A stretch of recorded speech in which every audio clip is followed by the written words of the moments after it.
Coming up on this episode of Game, Fraggy trips the wire on the front lines of Stalingrad in one of history's most brutal battles. We search the vaults of the internet to bring you our weekly pick of free-to-play gems. And it's getting close to the holidays, which can only mean one thing.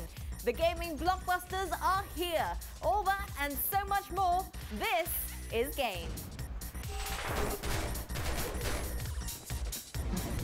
Hey fellas, welcome to Game, your one-stop video game shop. The only place where you'll get to order your cake and eat it. Kelly's the name, digital delights are the game, and this week we're kicking the levels of destruction up a notch. First up, it's FPS action from the ages of the red shirts from Mother Russia. Taking us back to the old Soviet Union under communist rule, we sent our game commander, the Fragate, to witness and report from the front line in this week's review of Red Orchestra 2, Heroes of Stalingrad.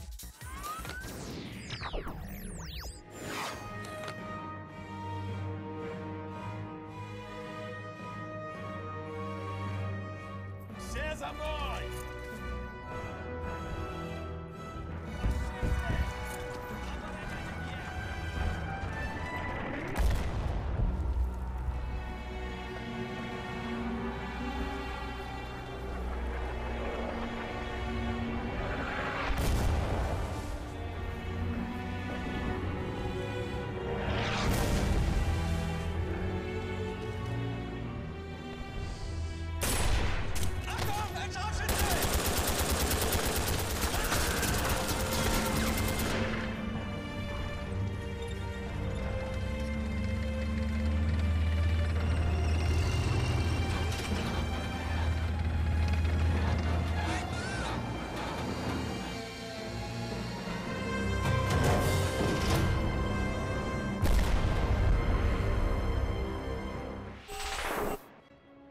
Good evening, mein gamers, and welcome to yet another hard-hitting war game review.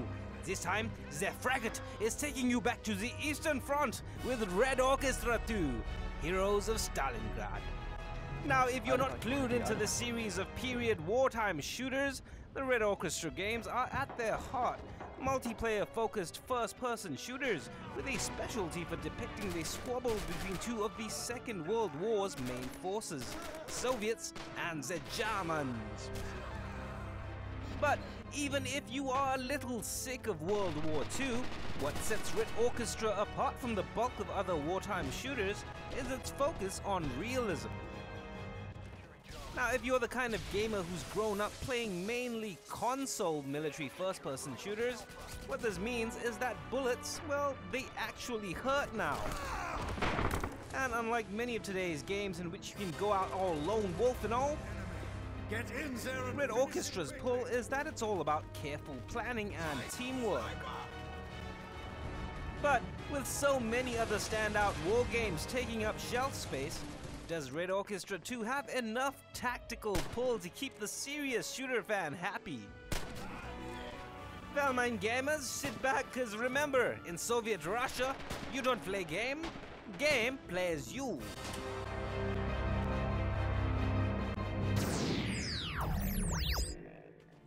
Now, the biggest strength, like what I said before, is really how realistic Red Orchestra 2 feels when it comes to portraying what historians describe as history's bloodiest battle. Life is precious, and no game makes it more apparent than this. Step away from cover and a few seconds is all it takes to meet the crosshairs of an enemy sniper. The game supports up to 64 players on a server, and when there are that many people all with guns aimed at each other, Red Orchestra 2 really comes close to the intensity of actually being on the battlefield. This realism carries over into almost every single aspect of the game, from the way the stages look, to the fact that bullets will drop over long distances, even down to the details applied to the gun models and vehicle interiors. Now, backing up all this graphical goodness, another feature which really makes Red Orchestra 2 stand out is its audio, which I can definitely say is amongst some of the best for the genre. Now, with a little bit of searching, I found out that it's by the same guy who brought us the stunning soundtrack in Mass Effect. But what I really liked about it was how it almost worked to punctuate what was happening on screen. Sound-wise, things are pretty solid as well. Now, bullets whiz past your head with alarming frequency, and I've never been into the middle of a dugout shelter as a battle was going on, but I bet that it must have sounded a little like this.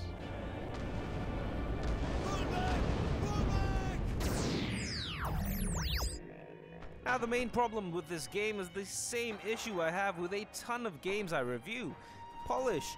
Because as good as it is, Red Orchestra 2 still needs some serious time in testing. The copy I'm reviewing has already gone through 2 patches, but still in its current state, RO2 has more than a couple of game-breaking bugs which will sadly prevent most gamers from fully enjoying it. Besides frequent crashes to the desktop, the game also comes with a slew of technical problems, like servers not showing up, the sound cutting out, or just general wonkiness in the controls. Also, when this game was first announced, fans were excited because for the first time this formerly multiplayer-only series would be getting a campaign mode. Hooray!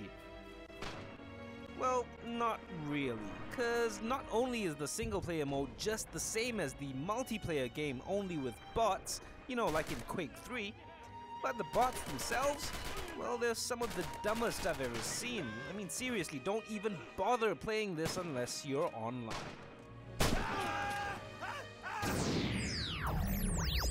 You know, in the end, whether or not you enjoy this one really depends on 2 things. 1, how much you're into World War II shooters, and 2, how hard the guys at Tripwire work to fix the problems in Red Orchestra 2. I mean, it's almost a shame because there are just so many things to like about this game that I really wish they took a few more months to polish this baby to a shine. Sure, in a couple of months this may be a totally different experience, and judging from their other games, Tripwire does have a good record of providing continual updates. But you see, gamers have short attention spans, and I can only hope that the community comes back when this game gets some much needed first aid.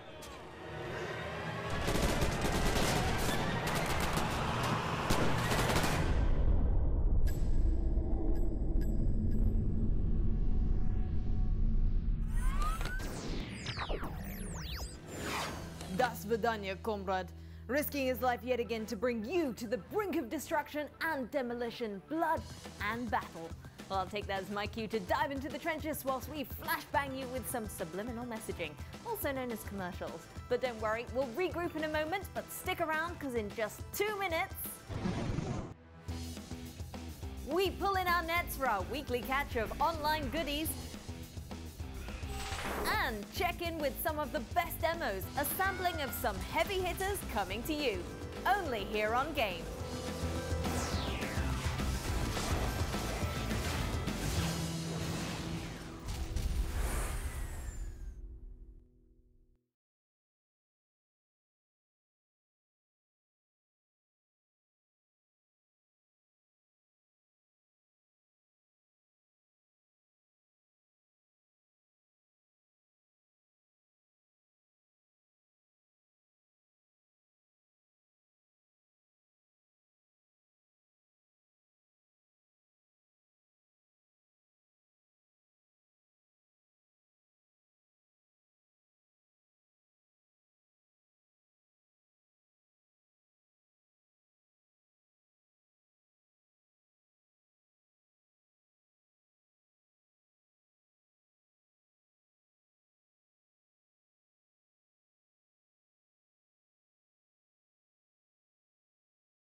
Welcome back to Game. You have joined us just in time because in a minute we're about to dive headfirst into everybody's favorite segment.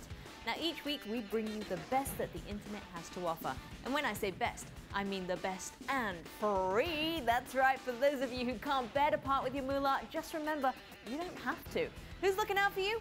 me, that's who. All right, enough dilly-dallying about. It's time to go online.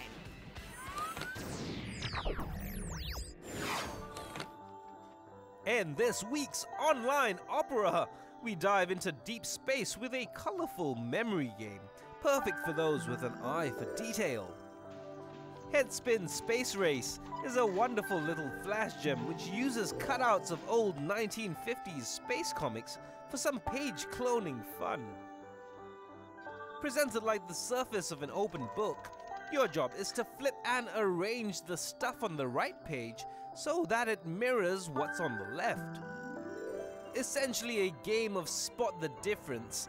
This one also comes with a pretty cool story as you flip and turn the pages to find out what comes next.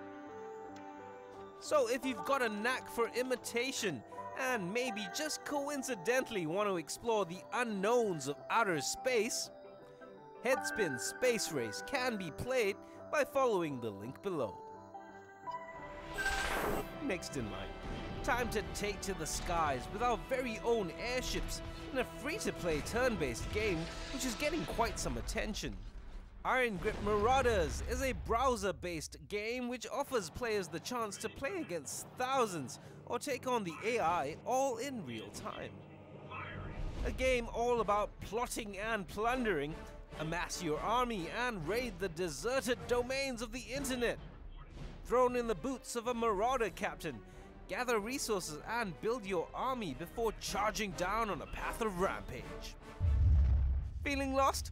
Well, don't be, cause this game also comes with a handy tutorial mode to help some of the newer players get a foothold. Missions are plentiful and help you gain experience points, which you can use to level up or recruit even more minions to join your cause. So, if you're harboring a penchant for plunder, get ready your forces because the Iron Grip Marauders are go at the address below. And finally, to end our online escapade, time to check in with a brand new action real-time strategy game with a distinctively old-school flavor. In Rise of Immortals, fans of RTS games will feel quite at home with its Dota-inspired gameplay. Plus, if you're new to the scene, there's also an added social layer, allowing players to chat, make friends, and even engage in some friendly competition, all which helps the newbies learn the game and try out new abilities.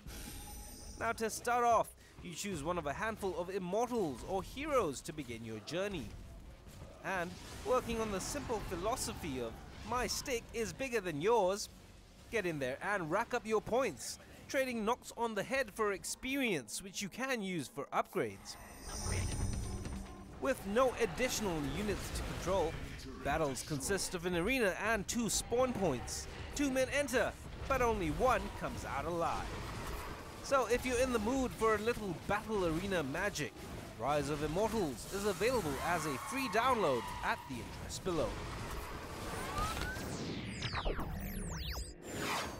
Plenty to keep you busy with. Now, if you didn't catch those links, you can find them on Facebook and Twitter real soon. Right then, from one freebie to another, except this time we're making our way back to the classics. Now, if you're into strategy, then you've probably heard of our next game. Yep, our little Wrigley friends are making a big comeback. It's time for the Demo Derby. Drawing first blood in this triple threat edition of the Derby, it's holy hand grenades and bazookas as we take a turn for the squidgy with Worms Ultimate Mayhem. The latest in this classic line of turn-based blasters, this title works very much like its predecessors.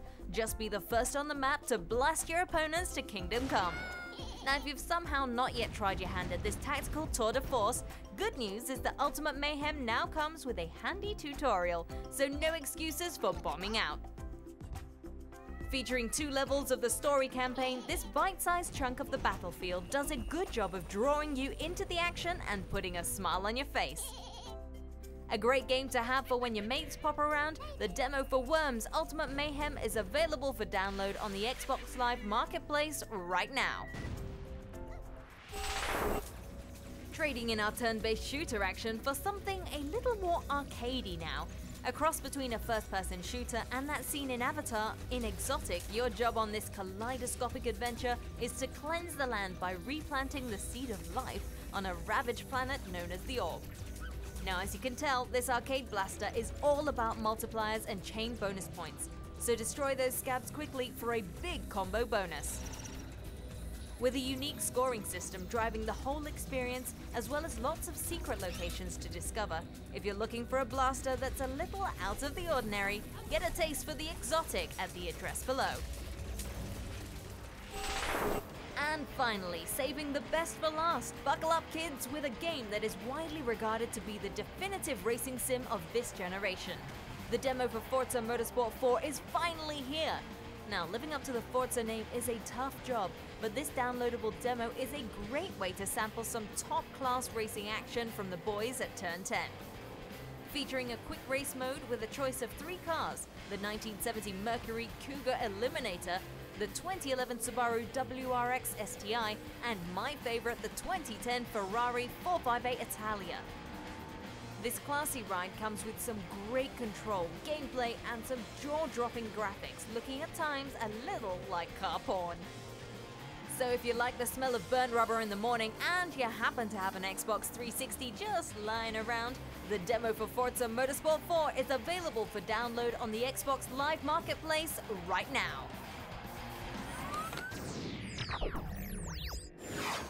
My, Forza 4 has definitely not let us down. Plenty of action to get you started before you decide you actually want to pay for it.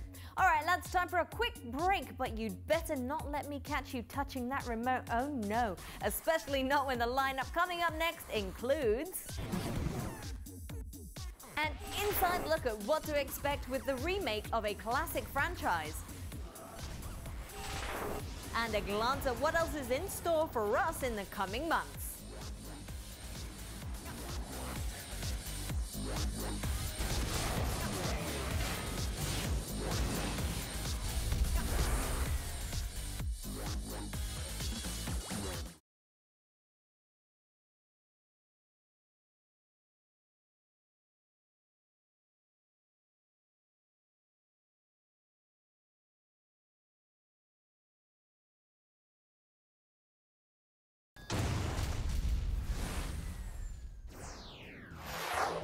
Hey guys, welcome back to Game. You're with me, Kelly. Now, if you were into strategy games way back in the DOS days of computing, then the name XCOM should ring a bell. Inspired by the TV series UFO and the book Alien Liaison by Timothy Goods, the franchise, first titled UFO, Enemy Unknown, has been with us since 1994.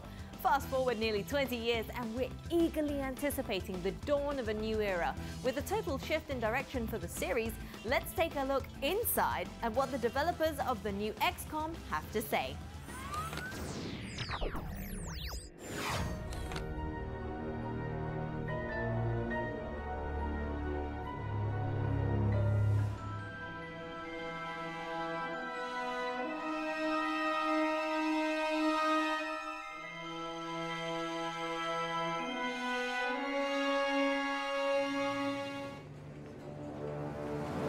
XCOM is it's a really beloved franchise, and it's one that, personally means a lot to me. It's a game that I treasured years and years ago, and so it's super exciting to be able to come back and sort of reinvigorate the franchise with a new entry that really adheres to the tenets of what made the original games so special.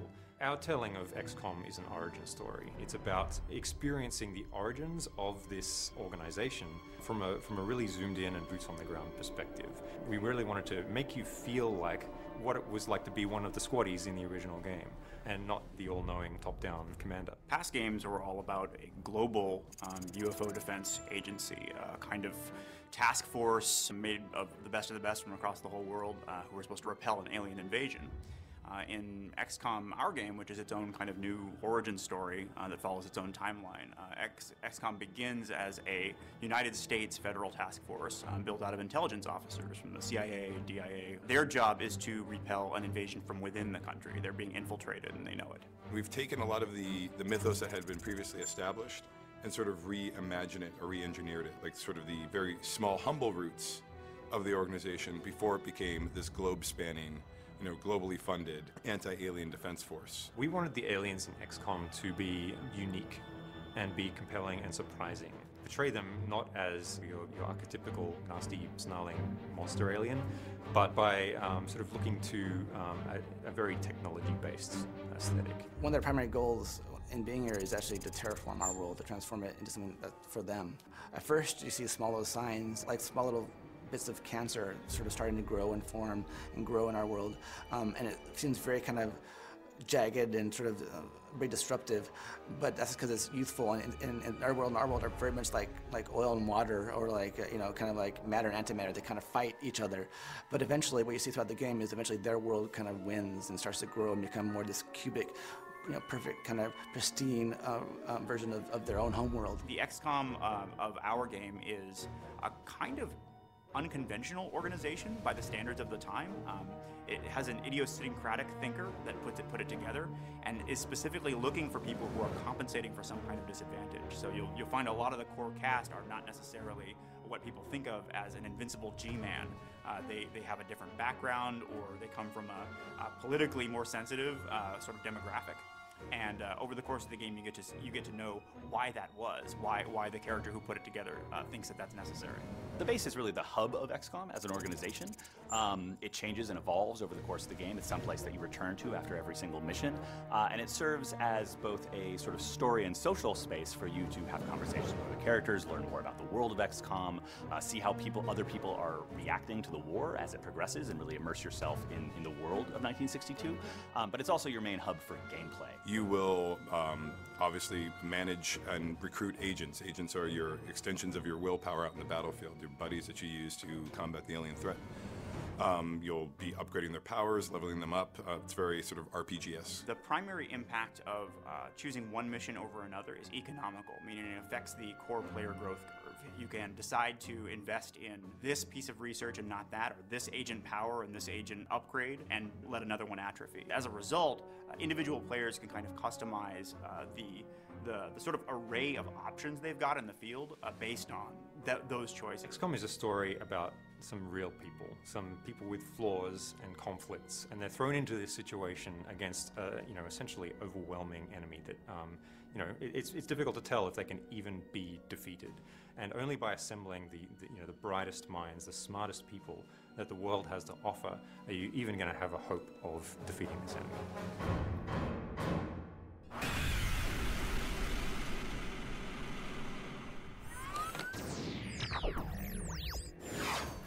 XCOM will be released for Microsoft Windows, Xbox 360 and the PlayStation 3 with a projected release date of March 6th next year. But what else is there to look forward to? Well, let's find out. It's time for the preview. Kickstarting this edition of the preview. The year is 2069 and the world, let's just say it's changed a little. This is Syndicate, a reboot of the classic tactical strategy game from the mid-1990s. Step into the role of Miles Kilo, the latest prototype protecting the front lines of global commerce. Looking more than a little like Deus Ex, this new lease of life in the Syndicate series has been described as a mix between Crysis-style first-person shooting with the aesthetics of Mass Effect. Interesting combo if we do say so ourselves, so look out for this bioengineered and chip-augmented baby to hit the shelves sometime in February next year.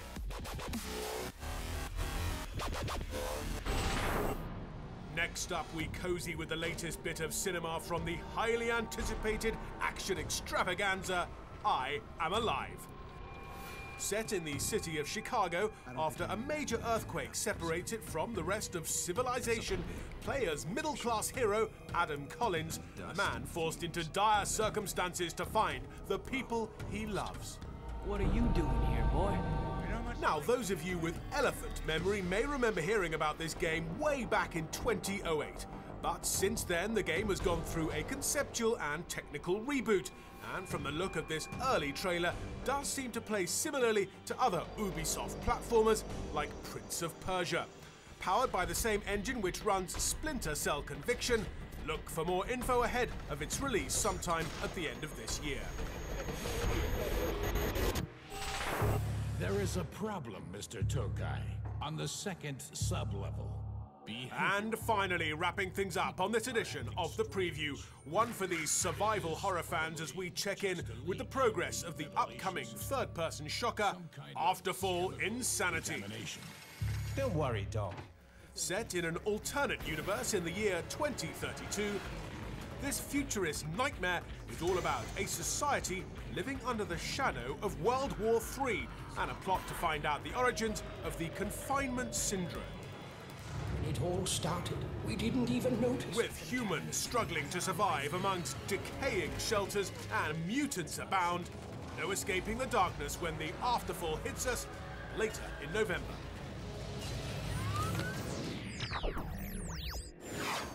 You know, the more I watch these game previews, the more I believe that the world is going to turn into some horrible, twisted place with zombies and aliens and assassins. But I also believe that some big, burly, handsome guy will come and save me from whatever perils lie ahead. Okay, that's it for this edition of Game. Remember, if you're still craving that little bit more, you can check out the website espnstar.com/game for the best bits. Or you can check out our Facebook page to chat with like-minded gaming enthusiasts at facebook.com/ESSGame. And Twitter is where we have all the details to the links to the games you just saw. Follow us at twitter.com/ESSGame. We'll see you guys next week. Bye-bye.